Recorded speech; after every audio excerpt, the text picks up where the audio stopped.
बिस्मिल्लाहिर्रहमानिर्रहीम। अस्सलाम वालेकुम स्टूडेंट्स, क्या हाल है आपका। मैं मोहम्मद अब्बास और मेरा यूट्यूब चैनल मेहर अब्बास एजुकेशन ट्यूब मैथ, और इसके अंदर आपके लिए लेक्चर्स होते हैं और वीडियोस की सूरत में लेक्चर लोड किए जाते हैं। फिज़िक्स और मैथमेटिक्स 9th और 10th क्लासेस, इसके अलावा एफएससी फर्स्ट ईयर मैथमेटिक्स उसके भी कुछ लेक्चर्स चल रहे हैं। तो आज कल हम जो हमारा थोड़ा बहुत काम रह गया है सब्जेक्टिव पार्ट का, उसको छोड़कर, वो बाद में इंशाल्लाह किया जाएगा, उसको छोड़कर हम एमसीक्यूज कर रहे थे। तो फिजिक्स 9th क्लास के एमसीक्यूज कंप्लीट हो चुके। आज मैथ हम पहुंचे हुए हैं जी यूनिट नंबर 11 और 12 की तरफ। और जो आपकी बुक है ना, text book 9th class mathematics की, उसकी एक्सरसाइज में यूनिट नंबर 11 और 12 के एमसीक्यूज नहीं हैं। तो चूंकि आपको पता है हम एक्सरसाइज के एमसीक्यूज के साथ साथ अप टू डेट से भी एमसीक्यूज कर रहे हैं। तो ये जो दो चैप्टर हैं 11 और 12, इनसे भी एमसीक्यूज फाइनल पेपर के अंदर लिए जाते हैं। तो वो फिर कैसे सिलेक्ट करें, कहाँ से करें, तो अप टू डेट वाले एमसीक्यूज हम करेंगे इंशाल्लाह। उन्हीं में से इम्तहान में आते हैं। मैं देख रहा हूँ कि बहुत जो मुख्तलिफ एमसीक्यूज हैं मुख्तलिफ बोर्ड्स के एग्जाम्स के अंदर आए हुए हैं। अगर आप भी ये लोग कर लेंगे तो आपका कोई एमसीक्यूज मिस नहीं होगा। तो पेपर नंबर जो up to date, Hamdard up to date का पेपर नंबर 6 है, उसमें यूनिट नंबर आप देख रहे हैं कि यूनिट 11 और यूनिट 12 के एमसीक्यूज मौजूद हैं। अब इन एमसीक्यूज को जो फाइनल पेपर के अंदर आप करते कैसे हैं, 15 एमसीक्यूज 15 एमसीक्यूज होते हैं।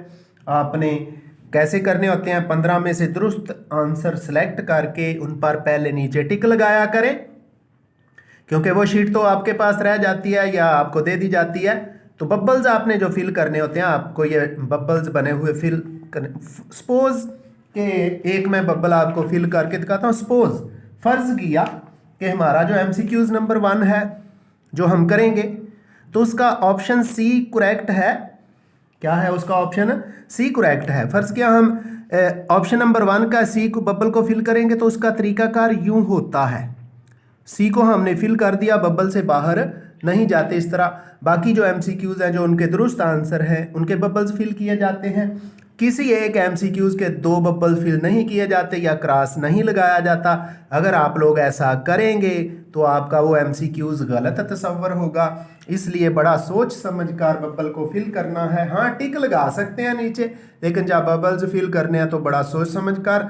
तो चलते हैं up to date number 6 unit number 11 और 12 के एमसीक्यूज की तरफ। लेकिन उससे पहले आपसे रिक्वेस्ट है कि अगर आप मेरे व्यूवर्स नए हैं या अभी तक मेरे चैनल को सब्सक्राइब नहीं किया तो मेरे चैनल को सब्सक्राइब जरूर कर दें, बेल आइकन क्लिक कर दें, ताकि आने वाली वीडियोस का नोटिफिकेशन आपको मिलता रहे।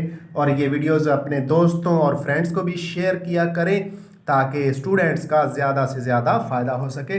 तो चलते हैं जी एमसीक्यूज़ की तरफ। जी तो डियर स्टूडेंट्स, एमसीक्यूज़ नंबर 1 है, in a parallelogram congruent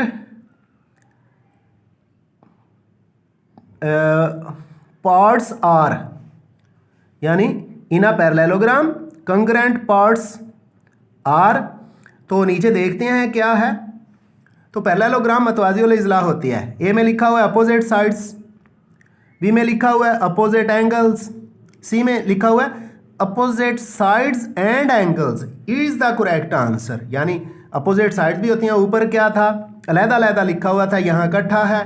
D में डायगोनल लिखा हुआ है, वो भी होते हैं, लेकिन हमें क्या चाहिए, अपोजिट एंगल्स और अपोजिट साइड्स ये कंग्रेंट होनी चाहिए, बराबर मतमासल होनी चाहिए। तो वो सी में लिखा हुआ है, इसलिए सी के गिर्द हमने सर्कल कर दिया है।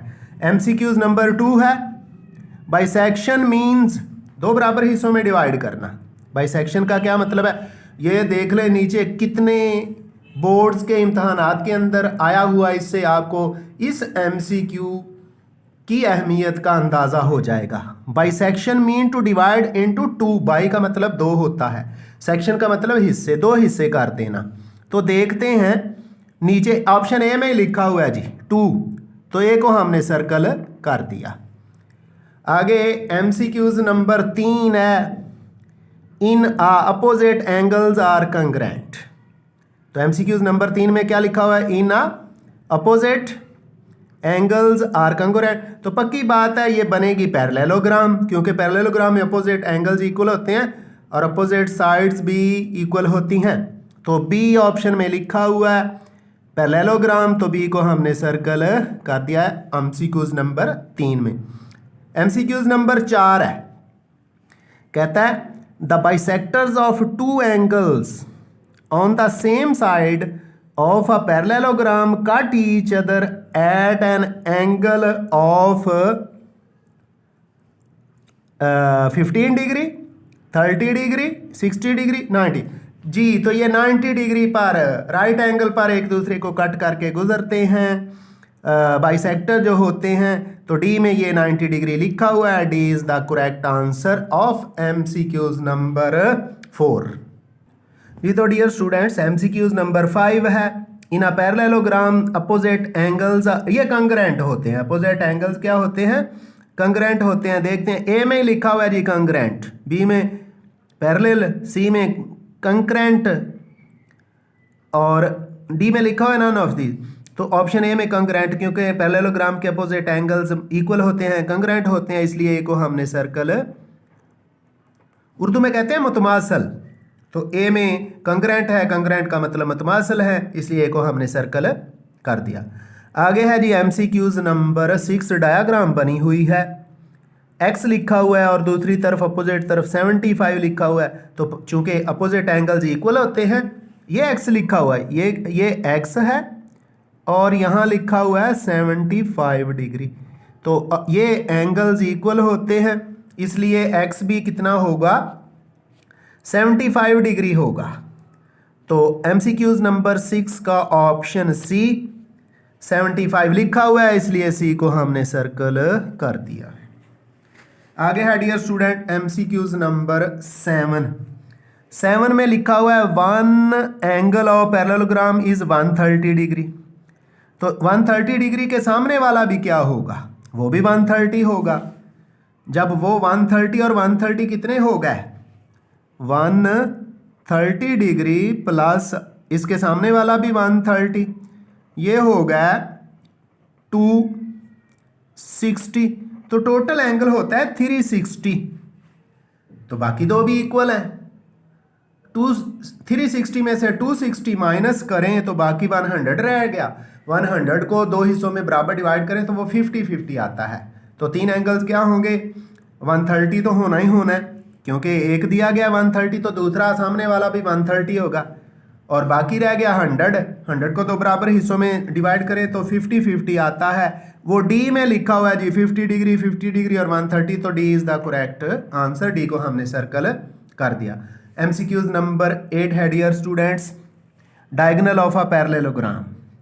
Diagonal of a parallelogram, divide it into two, number MCQs number 8 है, इनटू टू कंग्रेंट ट्राइंगल्स। जी जो डायगोनल हैं पैरेललोग्राम को दो मुतमासल मसलसों में डिवाइड कर देते हैं, कंग्रेंट ट्राइंगल्स। ए में अनइक्वल है, बी में पैरेलल तो है ही नहीं, कंकरेंट भी नहीं है, तो सी में लिखा हुआ है कंकरेंट। यानी पैरेललोग्राम का एक डायगोनल खींचा जाए, अपोजिट साइड्स को मिलाया जाए तो वो डायगोनल होता है। वो पैरेललोग्राम को दो बराबर मसलसों में तकसीम कर देता है। MCQs नंबर 9 है,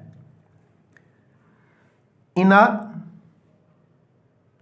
पैरेललोग्राम अपोजिट साइड्स आर, ये भी कंकरेंट होती हैं, अपोजिट साइड्स आर ये कंकरेंट भी होती हैं और पैरेलल भी होती हैं। ए भी सही है, बी भी जी सी में लिखा हुआ है बोथ ए एंड बी, तो सी को हमने सर्कल कर दिया। जो पैरेललोग्राम की अपोजिट साइड्स हैं, इस तरह की पैरेललोग्राम होती है, जो अपोजिट साइड्स हैं वो बराबर होती हैं, मुतमासिल होती हैं, मसलन ये और ये, और अपोजिट एंगल्स भी इक्वल होते हैं। तो ए में लिखा हुआ है कंग्रेंट, बी में लिखा हुआ है पैरेलल, पैरेलल भी होती हैं। तो ऑप्शन सी में लिखा हुआ है बोथ ए एंड बी, तो सी को हमने सर्कल कर दिया है। MCQs नंबर 10 है, MCQs नंबर 10 है, लिखता है अ line segment has 1 mid point. Mid point तो कितने नीचे है, 1 लिखा हुआ है, 2 लिखा हुआ है, 3 लिखा हुआ है, 4। तो एक लाइन सेगमेंट का एक ही मिड पॉइंट होता है। एमसीक्यूज नंबर 10 के लिए हमने एक को सर्कल कर दिया। अब एमसीक्यूज नंबर 11 है। 11 में वो कहता है कि any point on the bisector of an angle is, ये इक्विडिस्टेंट होता है किससे, आर्म से।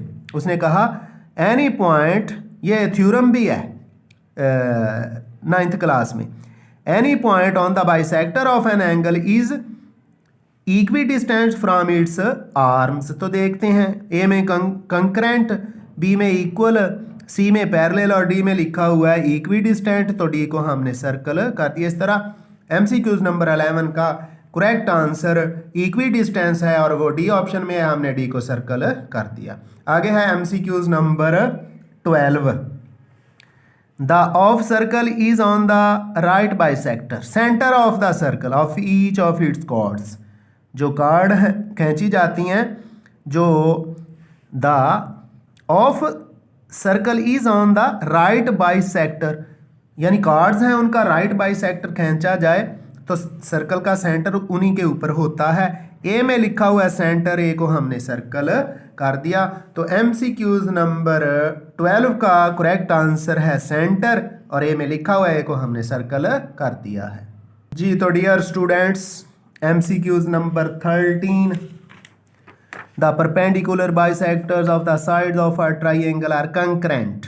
हम नुक्ता कंकरेंट, द परपेंडिकुलर बाइसेक्टर्स यानी अमूदी नासफ, मसलस के तीनों इजला के अमूदी नासफ हम नुक्ता होते हैं। द परपेंडिकुलर हम नुक्ता मतलब एक नुक्ते पे मिलते हैं तीनों। The perpendicular bisectors of the sides of a triangle are concurrent. A में लिखा हुआ है कंकरेंट, ए को हमने सर्कल कर दिया। एमसीक्यूज नंबर 14 है, the bisectors of the three angles, ये भी कंकरेंट होते हैं।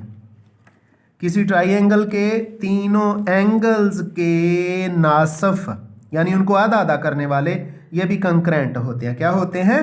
कंकरेंट होते हैं।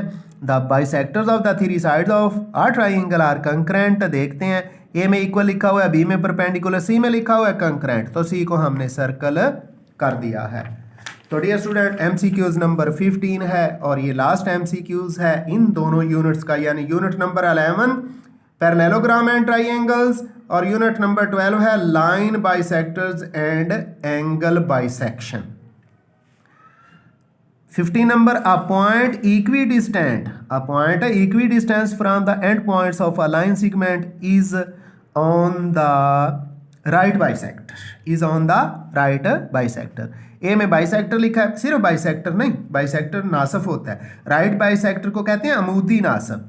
तो पॉइंट जो है इक्विडिस्टेंस हो, जो एंड पॉइंट्स किसके ऑफ अ लाइन, एक line segment is on the right bisector of the line. तो बी में लिखा हुआ है राइट बाइसेक्टर, इसलिए बी को हमने सर्कल कर दिया। तो डियर स्टूडेंट, इस तरह mathematics 9th class unit number 11 और 12 के एमसीक्यूज कंप्लीट हुए। आइंदा मिलेंगे एक नई वीडियो के साथ। दुआ में याद रखिएगा। अल्लाह हाफिज़।